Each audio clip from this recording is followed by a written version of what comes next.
Boa noite, bem-vindos ao Momento Antagonista com Cláudio Dantas, hoje 14 de junho, sexta-feira. E a semana que começou com o vazamento de mensagens roubadas do celular de Deltan Dallagnol, termina aí com a absolvição de Adélio Bispo.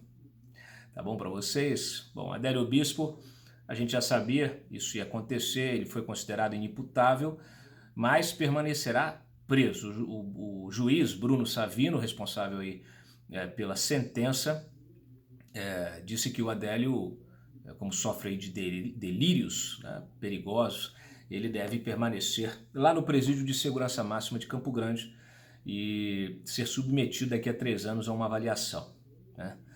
Ele, na sua sentença, ele disse o seguinte, que o Adélio sofre de delírio grave. Não há dúvidas de que o acusado agiu com a vontade, ainda que viciada por delírio grave e persistente, de eliminar do cenário político o candidato à presidência da República, que tinha ideias antagônicas às defendidas por ele, fecha aspas. Então, essa é a situação. O Bolsonaro se manifestou, disse que vai recorrer da sentença, tá? Mas é isso, o Adélio vai permanecer lá no presídio de Campo Grande, porque ele oferece risco aos demais internos né, de qualquer hospital psiquiátrico. Inclusive ele pensou aí, tentou fazer uma transferência de Campo Grande para Montes Claros, ele já morou em Montes Claros, lá em Minas, mas aí o juiz Bruno Savino também negou. Aí só para vocês, só para dar mais molho, né, nessa história, na carta que ele escreveu para o juiz, ele disse que o presídio, ele queria sair do presídio de segurança máxima porque ele disse que foi construído com características da arquitetura maçônica e que está impregnado de energia satânica. Essa energia satânica provavelmente está por trás dos hackers, né, lá do telefone do Deltan Dallagnol. Ninguém sabe o que aconteceu, a Polícia Federal está investigando, vocês que acompanharam ao longo da semana aí, várias outras ocorrências foram registradas, a juíza Gabriela Hard, o próprio desembargador Abel Gomes lá do Rio, da Lava Jato do Rio, o juiz Flávio também de lá, Flávio Lucas, né, vários procuradores de São Paulo, procuradores aqui, PGR, o próprio Janot, parece que foi o primeiro, né? Não se sabe aí porquê, mas foi o primeiro a ser escolhido. Enfim, mais de uma dezena de alvos até agora, membros do CNMP, e as investigações estão sendo unificadas, a Polícia Federal está investigando, mas eu apurei aqui, conversei com o pessoal da investigação, é muito difícil, né? Eles, claro, tem aí, vamos dizer assim, uma cronologia, fizeram uma cronologia aí desses ataques, né? E há algumas teses, vamos dizer assim, para serem provadas ou refutadas, né? Então, ainda não está claro que tipo de sistema que foi utilizado, se foi um hackeamento no celular, via desktop, se foi, né, um dispositivo, um computador, notebook, se foi maleta de grampo, se foi via operadora, através de clonagem de cartão. Eu vi que boa parte da imprensa, cada um saiu com uma versão, mas a verdade é a seguinte, ninguém sabe ainda, tá? Ninguém sabe. O que se sabe é que houve o crime, né? Houve a invasão, houve o roubo de dados. A princípio, pelo que se sabe até agora, o acesso foi feito apenas ao histórico de mensagens do Telegram do procurador Deltan Dallagnol, que está em férias com a família fora do país, e ele, enfim, foi feito esse acesso aí em abril, né? E depois, a partir desse acesso, eles conseguiram verificar a lista de contato e foram atrás de todo mundo. Então, tentando hackear aqui, hackear ali, mas parece que só conseguiram isso aí. Por enquanto, pelo menos é o que se sabe, né, de acordo com o que foi divulgado até agora. É possível que saia material aí no fim de semana, parece que a Folha de São Paulo está fazendo uma parceria com o Intercept nessa apuração, é bom para dividir responsabilidades, né, porque no final das contas, do que se trata? Se trata, né, de você fazer matéria em cima de um produto de crime, né? Foi feito aí um produto, aliás, de um crime orquestrado, segundo a própria PF disse, né? Orquestrado e financiado por alguém poderoso, com grana, disposição, interesse político em deter a Lava Jato. Tá? Então algumas hipóteses estão na mesa. É óbvio que não é ninguém que já esteja condenado ou com acordo de colaboração firmado. Quem está por trás bancando essa operação provavelmente é quem tem interesse não só na libertação do Lula, mas na anulação da Lava Jato e especialmente na paralisação das investigações que estavam chegando aí em alguns alvos importantes, né? Alguns personagens importantes, inclusive algumas instituições bancárias, né? Poderosas e até ministros também. Parece que tem delação daqui, delação dali, lá no Rio, em Curitiba. Enfim, tem muita gente interessada em deter, em acabar com a Lava Jato, em acabar com procuradores, em destruir a imagem do Sérgio Moro. O que não falta é gente interessada em fazer isso. Aliás, afinal, a Lava Jato ela trouxe para a luz do dia as entranhas, né, podres, né, os intestinos da nação, mostrando as relações promíscuas, né, costuradas aí durante décadas entre agentes políticos, agentes empresariais e agentes financeiros, né? Essa tríade. E justamente é agora que a Lava Jato começou a se aproximar do mercado financeiro, das instituições bancárias, dos grandes bancos, né? Do poder que realmente é o verdadeiro poder. Eu costumo dizer que o poder político no Brasil ele é delegado. O político tem dono, né? A Lava Jato até dizia que descobriu que o político tem dono, que o dono do político era o empreiteiro. Mas tem um dono do empreiteiro, né? Que é o banqueiro. Então, e aqui no país assim, realmente são intocáveis. Né? Eu não estou aqui fazendo nenhum tipo de ilação, mas apenas relatando aqui as hipóteses que estão na mesa dos nossos queridos investigadores, porque obviamente que existe não só o ato em si, a operação, mas também o financiamento dessa operação, porque isso não é barato.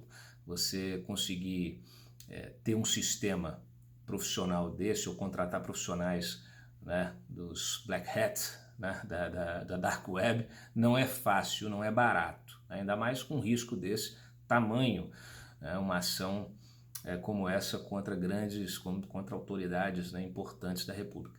É muito interessante que a gente não tem, volto aqui no tema, né, não temos por enquanto vazamento de nenhuma mensagem de quem não esteja, vamos dizer assim, trabalhando contra a corrupção, contra esse sistema podre, né? Você não tem, você só foram alvo dos hackers aí, as pessoas que estão tentando melhorar o país. Então realmente é fascinante esse tipo de coisa.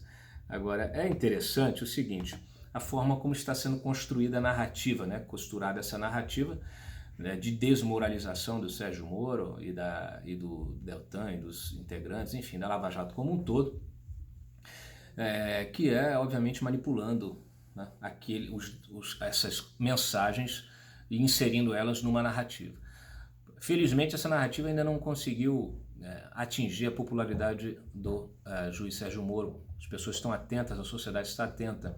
Então, mas eu vejo o pessoal querendo se escandalizar, né, ou querendo escandalizar, querendo criar constrangimentos ou supostos escândalos em cima de declarações que não têm a menor relevância, a menor importância. Inclusive fizeram até troça, né, com aquilo que saiu daquela frase do Moro ali do In Fuchs We Trust, né, que na verdade era uma brincadeira com ele mesmo, porque naquela ocasião as pessoas na rua iam protestar com o lema In Moro We Trust, e ele fez essa brincadeira. Fux, que era um membro isolado lá no STF na ocasião daquela história, né, um mês depois de todo aquele rolo dos grampos das conversas do Lula com a Dilma, enfim. E é muito interessante ver agora todo mundo se escandalizando. O juiz não pode falar com o procurador, não pode também falar com o advogado.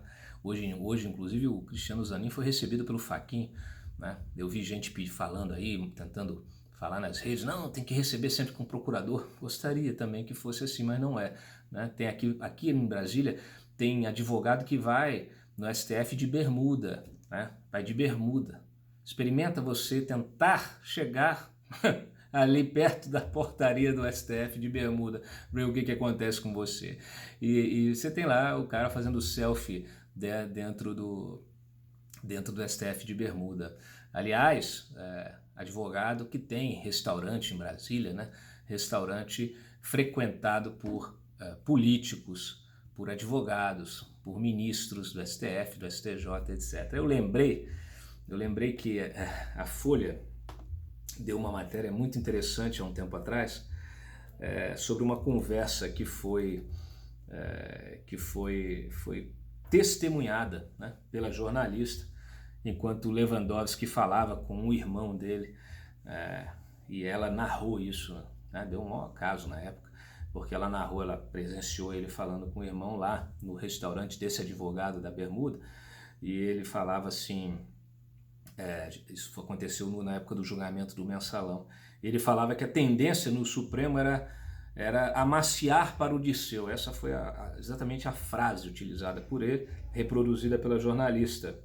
E aí é que a gente vê, né? Eu me lembro que pouco depois disso, até lembrei hoje nas redes sociais, teve uma matéria do Globo muito boa também, mostrando os ministros da Suprema Corte combinando voto em pleno julgamento, todos eles com o notebook aberto, combinando voto no julgamento. Depois que saiu essa matéria, foi um escândalo, eles mudaram até seus votos, e depois Gilmar, acho que foi Gilmar, enfim, ou outro lá que estava na ocasião, impediu os fotógrafos de se posicionarem em locais que eles pudessem registrar esse tipo de conversa, passaram a fazer conversa com papelzinho. Essa é a justiça isenta que se quer, que se pretende. Né? Então é muito interessante, aí parece que a turma aí do Glenn e tal, que querem 100%, né, de acerto, né? Desvio nenhum, não tem desvio ético, não pode ter nenhum tipo de desvio qualquer que seja ético, não pode sair da linha, né? É como pregar dentro de um cabaré, porque o cenário que se tem no país é do cabaré, eu já falei aqui outras vezes. Aqui, e nós já demos matéria já no Antagonista, demos matéria na Cruzoé, aqui é o seguinte, aqui você tem o advogado fazendo converscote com o ministro, viagem para Noronha, jantar particular privado com um ou outro e tal, e esse é o mesmo. Olha, quer ver a síntese disso aí? É o que acontece no TSE. No TSE que você tem juiz, que na verdade é advogado, e que advoga no STF. Então o juiz no TSE está ali, ó, tem a sessão do TSE de manhã, ele vai estar de toga do lado do juiz, do ministro, do outro ministro que é juiz, e ele está ali que é advogado, mas que também virou ministro. E aí de tarde ele tira a toga e vai despachar com o mesmo ministro no STF. Reparem, essa é a situação do país, essa é a situação das nossas instituições. Então, assim, o que se espera? Aí o Moro deu uma entrevista aí falando, olha, é natural que se fale, é natural que se converse com o procurador, coordenando ali um mínimo de atividade, ainda mais tendo de lidar com uma operação do calibre da Lava Jato. Mas também, da mesma forma, ele conversa com advogados, né? E conversa com procuradores, com a PGR, com ministros do STF, e isso é absolutamente natural. Conversa por aplicativos de mensagem. Vocês sabiam? Pode jogar no Google aí. Foi um juiz de São Paulo, federal de São Paulo, que inaugurou esse negócio, até das partes envolvidas se comunicarem através de aplicativo para agilizar os processos? Pois é, ninguém lembra disso, né? Eu lembro. E vou lembrar mais uma coisa para vocês aqui. As mensagens, por exemplo, se viessem à tona as mensagens dos advogados negociando as delações dos seus clientes com os procuradores, ia ser outro escândalo. Por quê? Porque isso foi feito ao longo de toda a Lava Jato. Inclusive, o caso que se conheceu, que se ficou, né, patente aí, foi o da história da JBS lá. Mas as conversas, eu não estou falando que tem a conversa ilegal, criminosa, não, mas é natural, né? Até para dar dinamismo ali. O cara, o advogado, negocia com o procurador, olha, temos isso aqui, vamos entregar isso. O procurador, não, mas isso aqui eu não quero, né? Tem que ter mais. Aí o cara vai, isso até ele sentar. Quando ele vai para a audiência, senta, já está tudo certo, já né? Põe num termo ali, transcreve, etc. Mas é assim que acontece, né? Então imagine aqui, ao longo da Lava Jato, nós tivemos diversas operações, diversas decisões, inclusive polêmicas, né, que levaram aí a uma série de questionamentos. A própria decisão lá do Teori Zavascki, logo no início da Lava Jato, que ele soltou uns 11 presos da primeira fase, ele soltou. Aí eu fico pensando assim, o que aconteceu, né? Se viessem à tona as mensagens trocadas aí pelo Teori com os outros ministros, ou com advogado, ou com procurador, porque não se engane, os advogados também trocam mensagens com os ministros, né? Então, imagine como é que seria, né? Imagine se viessem à tona, por exemplo, as trocas de mensagens do Toffoli quando ele migrou para a segunda turma, da primeira para a segunda turma. Isso aconteceu lá em março de 2015. Eu lembro perfeitamente porque existia lá uma vaga decorrente da aposentadoria do Joaquim Barbosa, e quem deveria assumir, quem tinha atribuição, a prerrogativa, na verdade, de ser transferido aí para a segunda turma, era o Marco Aurélio. Marco Aurélio não quis, né, pela idade e tal, não quis, pela antiguidade, melhor dizendo, e ele não quis. E aí, olha quem foi o Toffoli, justamente para a segunda turma que estava já com os casos da Lava Jato, e o Toffoli então passou a integrar a segunda turma.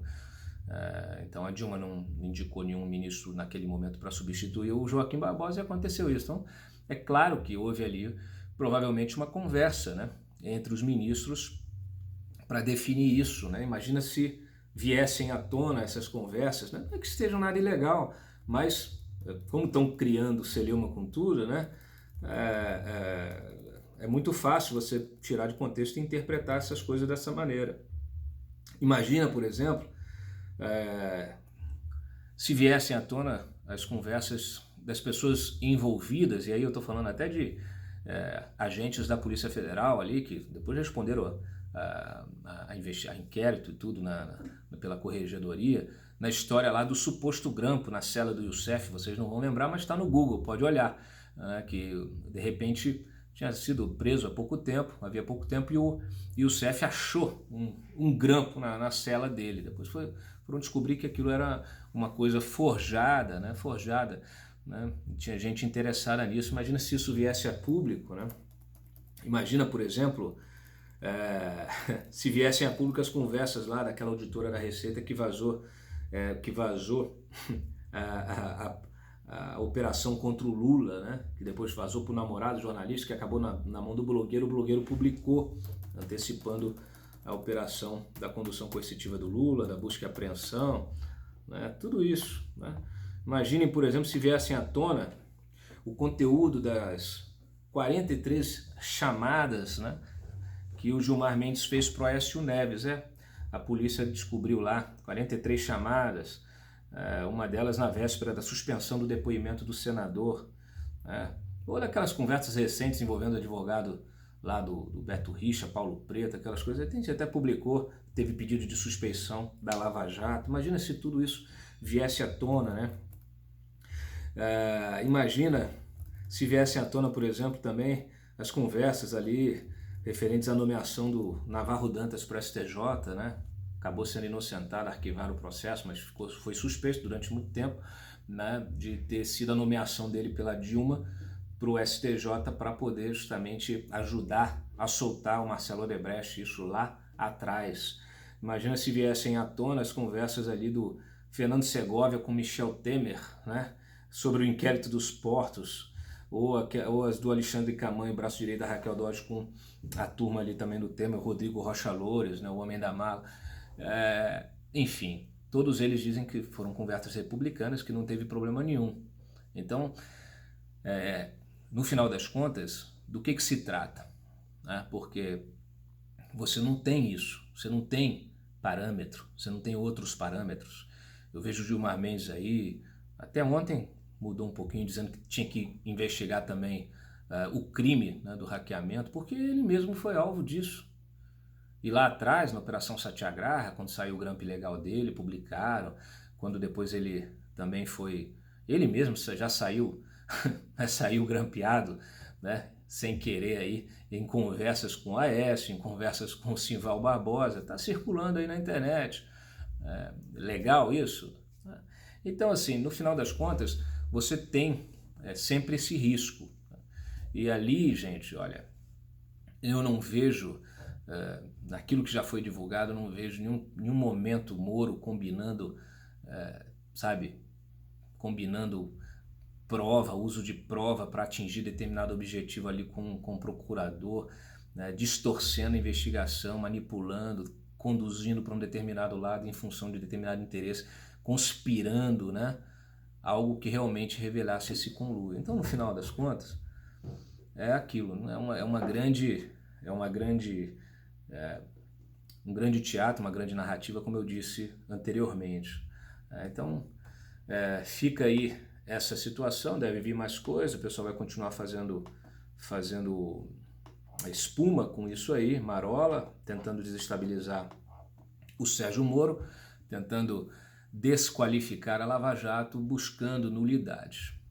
Falamos aí mais cedo, nosso repórter Renan Ramalho falou com o Cristiano Zanin, inclusive que ele foi lá fazer aí a petição protocolar, o pedido dele em função desse suposto escândalo, dessas mensagens que estão sendo divulgadas. Então, ao mesmo tempo, ele não quer pedir para que isso seja anexado ao processo. Ele quer que um ministro, no caso aí eu acho que vai ser o próprio Gilmar Mendes, que está com o caso HC, ou algum outro mais voluntarioso, resolva pegar essas mensagens e utilizar isso para criar alguma nulidade nesse processo, ou criar ali a questão da suspeição do Moro, né? No final das contas, a gente sabe que todas as provas foram corroboradas, confirmadas em 3 instâncias, tudo certinho, né? O sujeito é criminoso, é corrupto, está preso, precisa cumprir sua pena, querem criar confusão porque tem outros processos, outras sentenças a serem proferidas nos próximos meses, né? Então, enfim, sempre tem o oportunista, né? A oportunidade se cria e os oportunistas vão tentando usufruir disso aí. Lava Jato é um patrimônio, como disseram várias autoridades aí, o próprio ministro, o chefe do GSI, Heleno, né, perdeu a paciência aí de manhã no café da manhã, bateu na mesa para dizer a vergonha que é você ter tido um presidente como Lula, né, um Lula corrupto, lavador de dinheiro. Tá aí caindo meu fone de ouvido aqui. E aí é o seguinte, tem 23 minutos aqui, eu vou encerrar dizendo para vocês, olha, Lava Jato vai seguir adiante, apesar de tudo, com apoio da população. Muita gente vai para as ruas aí no dia 30. Sérgio Moro não vai cair em função dessas questões. Muita água vai passar ainda por essa ponte. Nessa questão do Adélio Bispo aí, a PF ainda está investigando também o mandante, né? Então ainda tem um outro inquérito para ser concluído. O que eu posso antecipar para vocês aqui é que foram feitas perícias naqueles vídeos que circularam, né? Vídeo com aquele negócio do Calma Adélio, aquilo tudo montagem, segundo a PF, né? Tudo isso vai sair, tá? Eles vão explicar isso tudo depois num belíssimo PowerPoint. Eu fico por aqui, fiquem com Deus, aproveitem um fim de semana, descansem e a gente volta na segunda-feira com mais um Momento Antagonista com Cláudio Dantas. Não deixem de curtir o vídeo, marcar o sininho lá para quem não recebe aí a notificação para passar a receber, né? E compartilhar sempre. Um abraço, até mais.